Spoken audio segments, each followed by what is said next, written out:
The Great Dismissal, the Galactic Assembly Hall, stretched across 3 kilometers of crystalline architecture, its transparent walls revealing the swirling nebula beyond. Representatives from 47 species filled the amphitheater, their diverse forms creating a tapestry of galactic civilization. At the center podium stood Captain Marcus Webb, his simple grey uniform a stark contrast to the elaborate ceremonial robes surrounding him. The Zephyrian delegate, General Vorthak, rose from his section. His massive 12-foot frame cast shadows. Across the assembly floor, thick carapace gleaming under artificial suns. 4 arms gestured dismissively as his translator converted guttural sounds into galactic standard. "These creatures from the Sol system wish to join our great alliance," Vorthak rumbled, his voice carrying easily across the vast chamber. "Tell us, tiny beings, what value do you bring to civilizations that have conquered galaxies while your kind still fought with metal sticks?" Webb stepped forward, maintaining steady eye contact despite feeling incredibly small. "We bring determination, adaptability, and our commitment to peaceful cooperation among all species." The response was immediate laughter from multiple sections. The Nexari, crystalline beings of pure energy, shimmered with amusement. Their spokesperson, Lumina Prime, spoke through cascading light patterns that translated into cold words. "Your fastest vessels require months to cross your own solar system. Your weapons are chemical explosives. Your technology trails ours by millennia. What protection could you possibly offer anyone? Your military records show constant warfare among yourselves," added the Aquilian representative, her blue-scaled form rippling with disdain. "How can a species incapable of planetary unity contribute to galactic security?" Webb clenched his fists, but kept his voice calm. "Our conflicts taught us resilience. They united us in common purpose. We stand here today as one world, one species, ready to learn and grow." More laughter echoed through the chamber. The insectoid Hivak delegate clicked disapprovingly. "Your lifespans barely reach 1 century. Your population numbers are insignificant. Your resource contribution would be negligible." High Chancellor Drakmor, an ancient reptilian whose species founded the Assembly 3,000 years ago, finally spoke. His words carried the weight of eons, silencing all other voices. "The humans have made their request. While their limitations are evident, our charter states that any species achieving interstellar capability deserves consideration." He paused, studying Webb with eyes that had witnessed the rise and fall of countless civilizations. "We grant Earth observer status, limited trade privileges, confinement to your local stellar group. Full membership requires demonstrating significant value to the Assembly." Webb felt disappointment, but maintained dignity. "We accept these terms. Gratefully, Chancellor, we won't disappoint you." 50 years, General Vorthak muttered to nearby delegates, generous estimate before they destroy themselves. As the session ended, Webb watched representatives file out, their conversations carrying fragments of mockery and dismissal. The galaxy saw weakness where humans saw potential. They saw limitations where humans saw challenges to overcome. What they couldn't see was humanity's greatest strength, the absolute refusal to surrender when others had already written them off. The desperate Call 6. Months after Earth's admission to observer status, Captain Diana Torres was reviewing mining reports aboard humanity's first deep space outpost. When the emergency transmission arrived, the message crackled with interference, but the terror in the voice was unmistakable. "This is Colony Director James Mitchell on Kepler 438b. We're under attack by unknown hostiles, massive fleet. They're systematically destroying everything. Civilian evacuation impossible. Request immediate assistance." The transmission dissolved into static. Torres immediately contacted Earth Command and requested an emergency assembly session. Within hours, she found herself facing the same dismissive, alien faces that had barely acknowledged humanity months earlier. The attackers, are the Devourers, High Chancellor Drakmor explained with ancient weariness. A nomadic species that consumes entire worlds before moving on. They are problematic. Then you'll send help? Torres asked urgently. There are 12,000 civilians down there, including families with children. No, General Vorthak stated flatly. Kepler 438b lies in contested space. The resource expenditure would be enormous for minimal strategic value. Lumina Prime's crystalline form pulsed with calculated indifference. The Devourers possess over 300 vessels. Any rescue attempt would result in the loss of the rescue fleet as well. Torres felt her face flush with anger. You're abandoning innocent people to die. The colony chose to establish itself in dangerous territory, the Aquilian delegate noted coldly. Such risks are inherent in frontier expansion. The Assembly cannot protect every poorly planned settlement. This is precisely why your species remains on probationary status, added the Hivark representative through emotionless translation. Emotional decisions over logical calculations. Torres straightened, her voice cutting through their dismissal. Then we'll go alone. Silence stretched across the chamber before Chancellor Drakmor responded. Captain Torres, humanity possesses 4 ships. 4 small, lightly armed vessels with primitive technology. The Devourers command over 300 warships and have been consuming worlds for centuries. I understand the odds perfectly, Torres replied. General Vorthak leaned forward, his massive frame filling the screen. This is not courage, human. This is suicide. Your ships will be obliterated within minutes. Maybe, Torres said quietly, but at least we'll try. Fascinating, Lumina Prime observed, her light patterns flickering rapidly. The humans appear afflicted with a psychological disorder preventing acceptance of acceptable losses. It's not a disorder, Torres shot back. It's called not abandoning people who trusted us to protect them. The Aquilian delegate bubbled with mild interest. We shall monitor this situation. It will provide valuable data on human behavior under impossible odds. General Vorthak rumbled with amusement. Place wagers now. How long before the humans retreat? I predict they won't survive first contact with Devourer scouts. Torres terminated the connection without another word and immediately began issuing orders. Within 6 hours, Earth's entire available military force was preparing for departure. The heavy cruiser Indomitable, fast attack ships Thunderbolt and Lightning, and support vessel Steadfast. During the crew briefing, Torres looked at faces she had worked alongside for years. The Assembly considers our people expendable. The enemy outnumbers us 75-1. Anyone wanting transfer to Earth duties can request it now with no questions asked. No one moved. Lieutenant Commander Ryan Foster spoke first. Those colonists are counting on us, Captain. Someone needs to show these aliens what humans do when people need help. Chief Engineer Patricia Reeves nodded from the back. Besides, somebody's got to teach the galaxy that writing off humans is a serious mistake. Murmurs of agreement rippled through the assembled crews. Torres felt a surge of pride that she carefully controlled. All right then, we depart in 4 hours. Against impossible odds, the human fleet dropped out of hyperspace at Kepler 438b's edge and immediately understood why the Assembly had refused assistance. The Devourer armada filled surrounding space like metallic locusts, their dark vessels moving in organized swarms as they systematically harvested the planet's resources.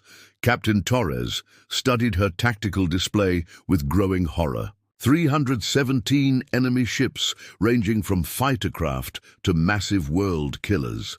The planet's surface glowed with extraction fires where Devourers had begun consuming everything organic. "Ma'am," Lieutenant Foster reported from his station, I'm detecting human life signs scattered across the northern continent. Most civilians are in underground shelters, but Devourer ground forces are working to break through their defenses. Chief Engineer Reeves' voice crackled over communications. Captain, their technology is significantly more advanced than intelligence suggested. Energy shielding, plasma weaponry, and some kind of molecular disruption system. Torres studied the enemy formations, her mind racing through tactical possibilities. Every strategic manual said this was hopeless, 4 ships against over 300. But those manuals hadn't been written by people watching innocent families die while waiting for help that would never arrive. All ships, attack formation. Charlie, Torres ordered. We're going in fast and hard. Our objective isn't winning a fleet engagement. It's buying evacuation time and making these Devourers pay for every life they take. The 4 human vessels accelerated toward the planet, immediately detected by Devourer sensors. Within minutes, a squadron of enemy interceptors peeled away from the main fleet to engage them. The first battle lasted exactly 4 minutes and revealed both humanity's disadvantages and unexpected strengths. Devourer fighters were faster and better armed, but they fought with casual confidence of predators who had never faced determined resistance. Human pilots fought with desperate precision, using every maneuver learned through countless training exercises. The Thunderbolt took severe damage, but managed to destroy 6 enemy fighters before they could retreat. The Indomitable lost forward shielding, but punched through Devourer lines to begin bombardment runs on ships attacking the colony.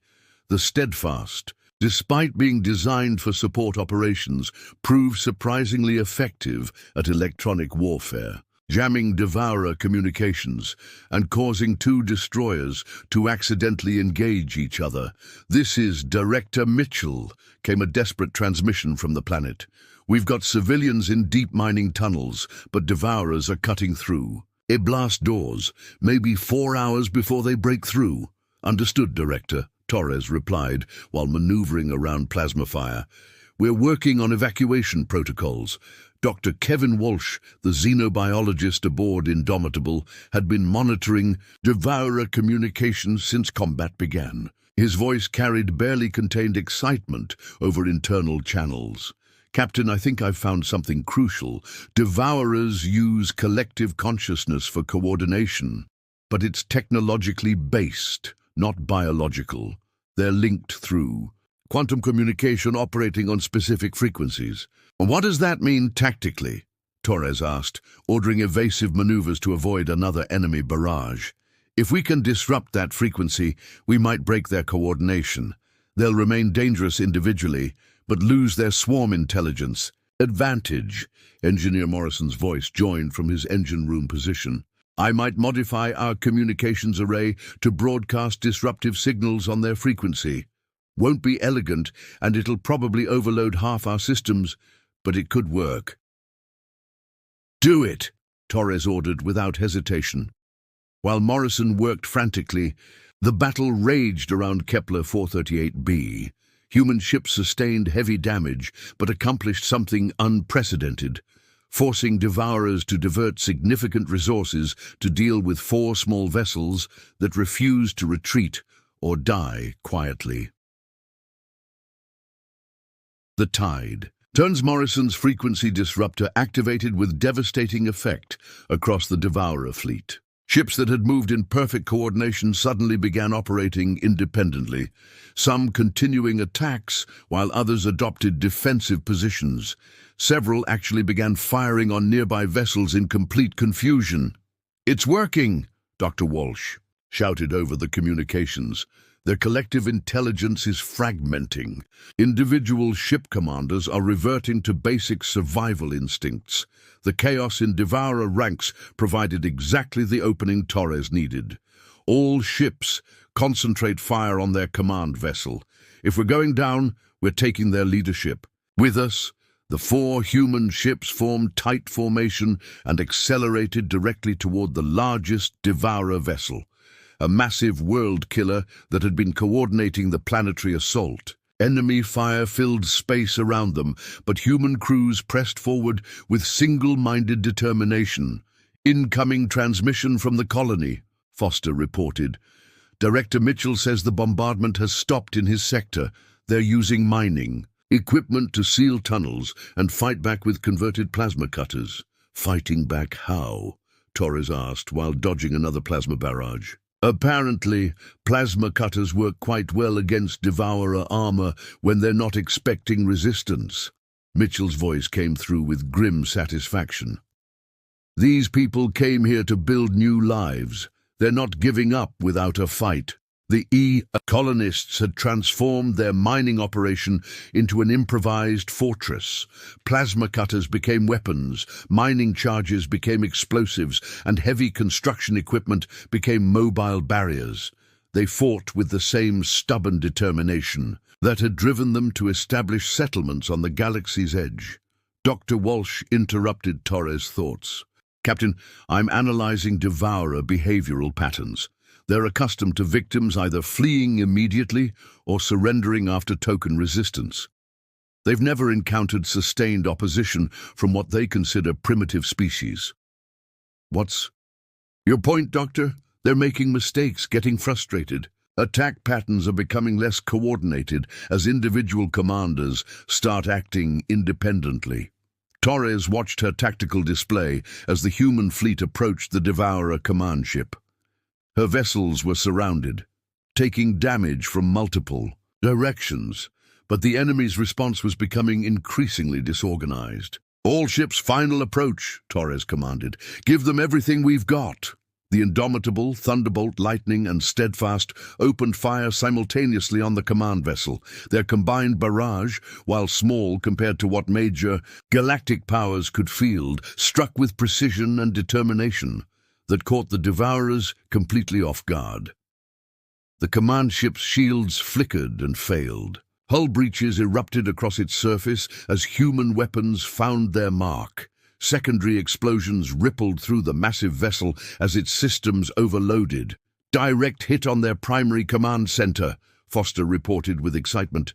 "The ship is losing structural integrity." Across the Devourer fleet, the loss of central command created even greater chaos. Ships began retreating independently, their collective will to fight evaporating without unified leadership. What had been an organized, world-consuming operation was rapidly becoming a disorganized rout. "This is incredible," Dr. Walsh observed.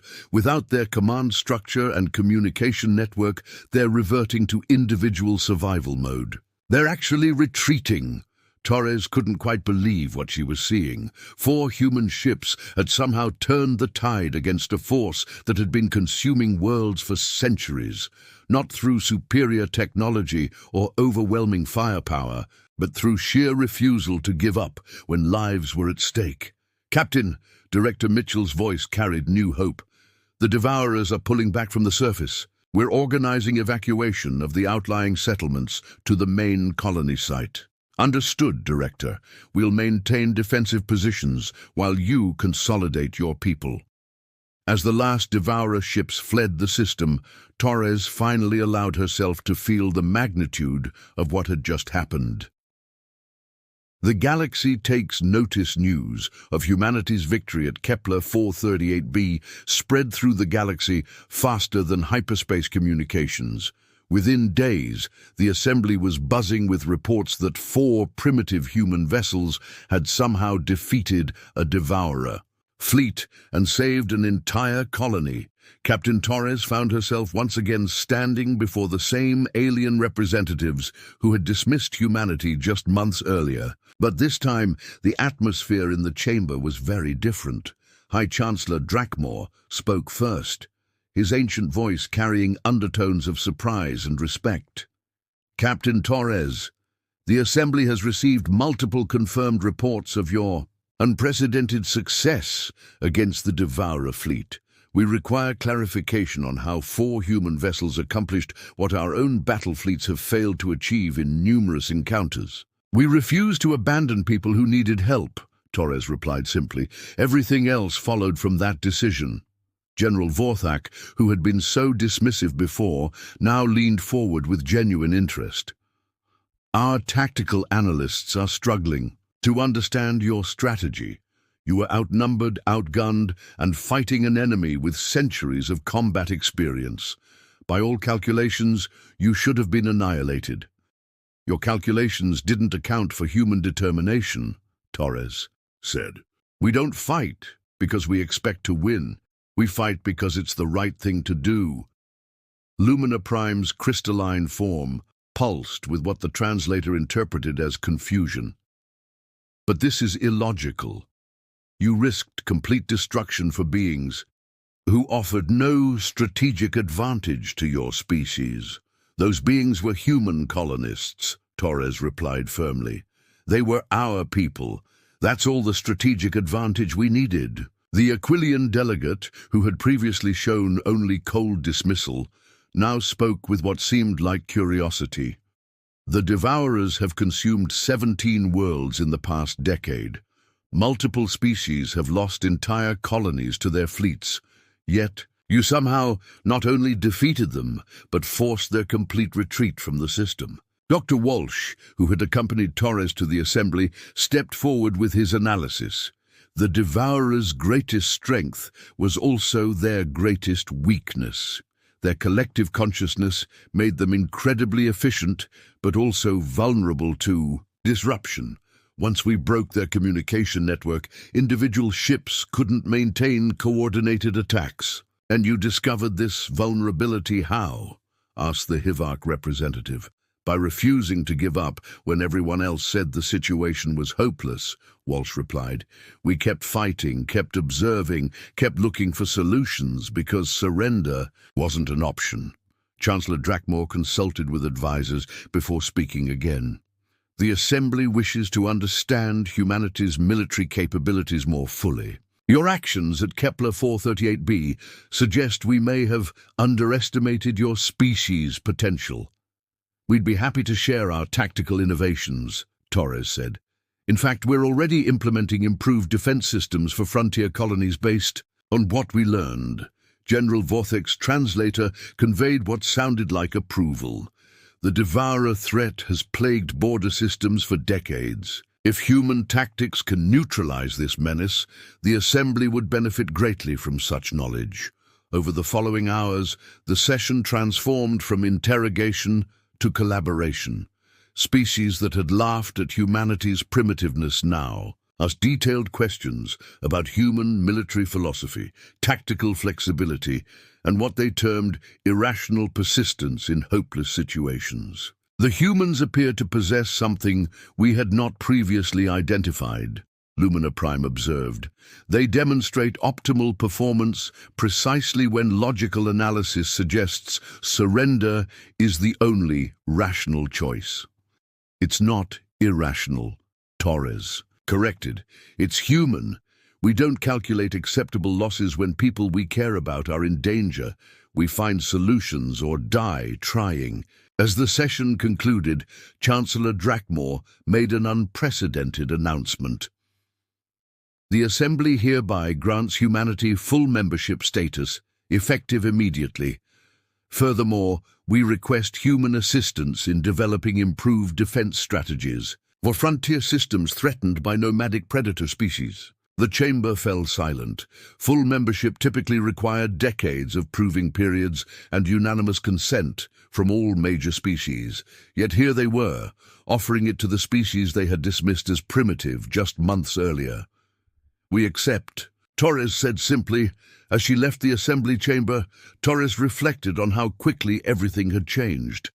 Humanity had entered the galactic community as observers, dismissed and forgotten. They were leaving as full members, respected and needed. The galaxy had learned something important about humans that day.